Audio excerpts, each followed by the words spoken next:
Hello, hello, hello. Welcome back to the Home Hero Studio. Today, June 1st, I'm going to give you guys a market update.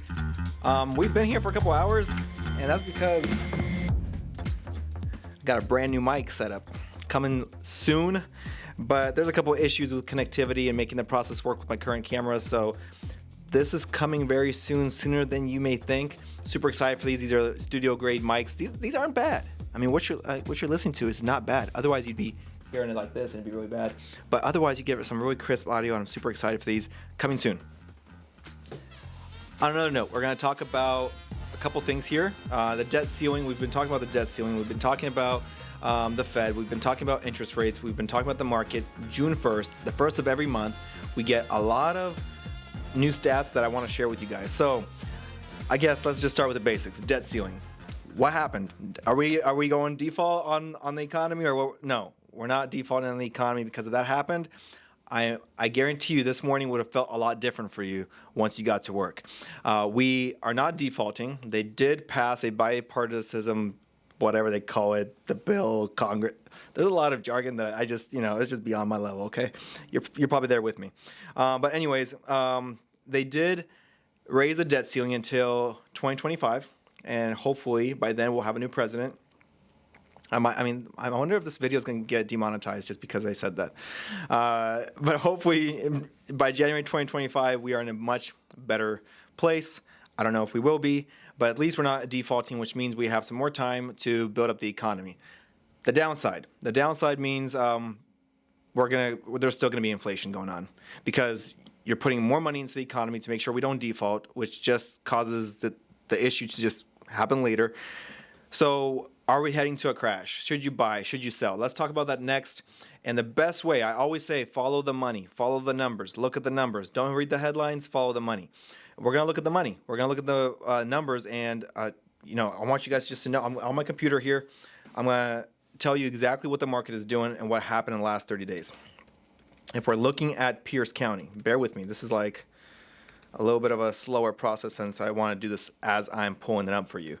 I already know where we are, but I want to share with you as we're doing this. So Pierce County, we're going to look at the average sale price. What has happened in Pierce County in the last 30 days? What happened in June? Well, if we're looking at average sale price in Pierce County for residential, we're sitting right around 602. Not bad. That's down from 607 from the previous month. That's a $5,000 price drop in your average sale price, which is the biggest one we've seen since the first quarter. And we start seeing drops since January. So we've seen 4 consecutive price drops on your sale price in the last 4 to 5 months. We're now in June, so we'll see what this month does with the debt ceiling being, raising the debt ceiling. We're probably going to see more inflation, or probably going to see interest rates rise, unless for whatever reason they report a positive jobs report and say, hey, our economy's fine, we're recovered, which they have done in the past. So I guess we'll find out what happens. But I'm going to plug in some graphs as I'm showing you this when I edit it, because I want you to see the numbers. They matter. So here we are at 602 as your average sale price. Now, of course, if you're looking for a 3-bedroom house, that number is going to change. It's in around 550, 556. If we're looking at bigger homes, we're higher than that. We're in the $700,000 range. Again, this is looking at Pierce County. There's a lot of homes in Pierce County. There's waterfront. There's East Tacoma, South Tacoma, North Tacoma, Northeast. There's a lot of areas in Pierce Gig Harbor. There's a lot. Spanaway, Graham. But if we want to just say Tacoma, let's see what's happening in Tacoma, right? And you look at the average sale price, it too has dropped, but it's dropped $6,000, an average of $6,000 in sale price, which means if you're trying to buy a home in Tacoma, you are probably going to get a better deal now than you did last month. And most likely, this is going to be a great time for people to still buy, because if you have a stable income, if you have a good down payment you can put down, it is still a really good time to buy because you can negotiate a lot more than you could in January. So is it a good time to buy? Perhaps, depending on your circumstance, depending on your job, depending on a lot of things. I just had a buyer's consult with a family, and maybe it is a good time for them to buy, maybe not. They're getting pre-approved right now. And it just depends on your family circumstance. If you're a first-time home buyer and you don't have money and your job is, shaky, I would say wait. because I think we're going to see even better deals. I could be wrong. All it takes is a couple of headlines and the government to switch things up, and then we're back in a whole different market. But from the look of it, the last 6 months, 5 to 6 months, is beginning to turn. Okay, that's the average sale price, Tacoma, Pierce County. We're kind of looking at everything all together. If you want to look in a specific zip code, you could. So if you want me to look at a specific zip code for you and give you a CMA or give you an analysis of where you live, please reach out to me. Send me a DM, email me, call me. I'm super accessible. And I will get you a super detailed analysis of what's going on in your area. But all across the board, we're seeing a decline in average sale price. I'm going to look at 2 more graphs with you guys. Days on market is super important. Why? Because on the listing side, even more vital than the buyer side, but important for both, actually. So let's talk about the buyer side. If you are looking to buy a home and you see an influx of homes sitting on the market longer, what does that mean for you? Well, it means that you have a lot more buying power because sellers are waiting longer to sell their home. Therefore, if you can be a little bit more, I want to say strong, but your terms can be in your favor for that reason, because sellers are getting a little worried. Like, hey, I've been on the market for 2 months. What do I do? Is it going to sell? I need to get out. So on a buyer's perspective, that's really good. But at the same time, expect that you're probably going to take a little longer to find that right house, especially with the next graph we're going to look at, which is inventory. But even right now, the average, I'm going to look at Pierce County. In Pierce County, again, if you want me to run this for King County, Thurston County, Snohomish County, wherever you live, let me know.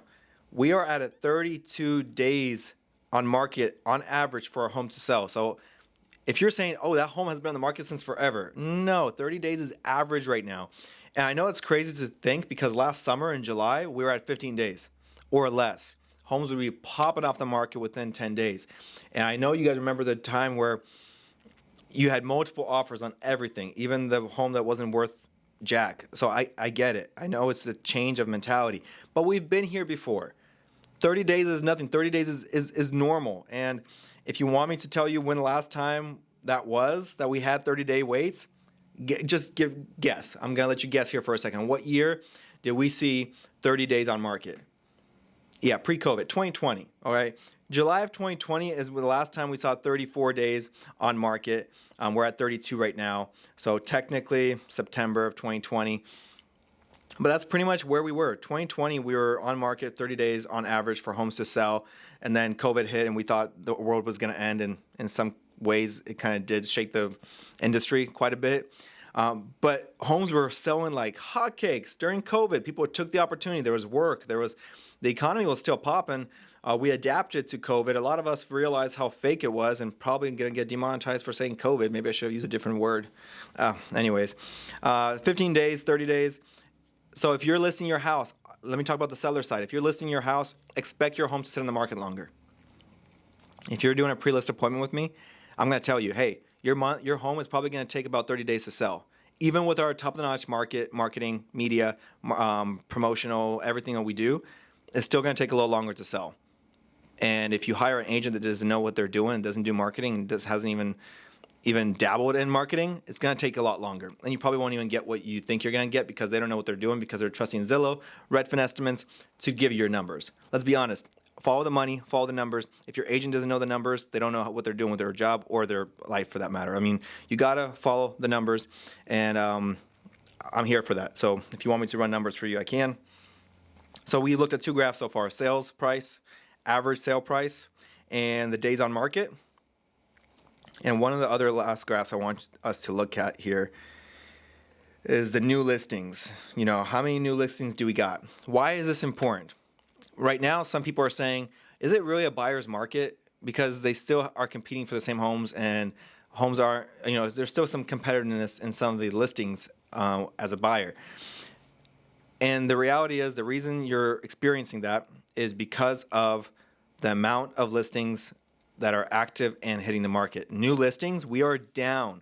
We've been down since July. We've been going down inventory since July, which is worrisome because even 1,000 homes less than in July matter. That's less inventory. So we're seeing a drop. And if I'm looking at a 5-year graph, for example, we've been at an all-time low of new listings hitting the market. So that's why you're feeling that. That's the only reason why sellers still think that they have some more negotiating power than you as a buyer. So that's new listings. Roughly, I mean, we still have enough inventory for about a month and a half. So if nothing else hit the market right now, we have about a month and a half of inventory. I remember when it was 2 weeks of inventory, 2.5 weeks of inventory. That was scary. I mean, we didn't have a lot of inventory at all. Like, there was nothing to choose from. I was showing multiple clients the same homes. That's where we were. And right now we are not in that zone. We are in, again, 2019 and 2020 levels of inventory. So things are sitting on the market. Take advantage of it. If you have to buy, take advantage of that. If you have the money, if you're buying your second house, if you're selling a house, you've got a lot of negotiating power right now because of all the volatility in the market. I told you guys the word of the week was volatile, right? Things are volatile, even with the debt ceiling, even with the rates changing, which I'm going to talk to next, and then we're going to end the video because I've been talking for a while here. Hopefully you've learned something. But things are volatile, things are changing. That's why I'm doing these market updates more often, especially now when rates are 7.14%. You really can't buy anything if you want to stay in the $1,500 range. I mean, you've got to be looking at homes in the $400,000 range unless you're looking for a fixer, and you can do that, right? And have some cash going into it. So rates, where are rates going? Rates are probably going to keep going up. The debt ceiling has been raised, which is just automatic more money into the economy, which is going to cause inflation. And I don't know that we have a way back. Maybe we just got to just stick through this time and see what happens. But the reality is this next year is a gold mine. I have a buddy who just reached out to me. He just tied down a home for, I think, $375.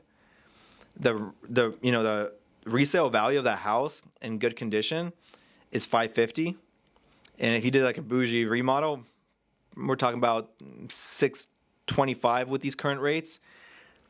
That's a steal. Of course, that's off market, but those opportunities exist, guys. I'm connected with wholesalers in this area. If you want to wait for a deal like that, you might not get it for $375.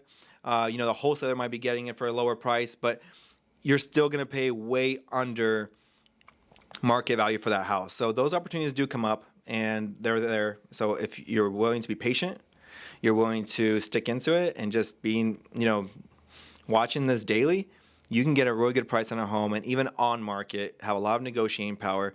Does this mean you should buy? No, it depends. And so if you want to know more, you want me to give you more consulting advice due to your family situation, reach out to me.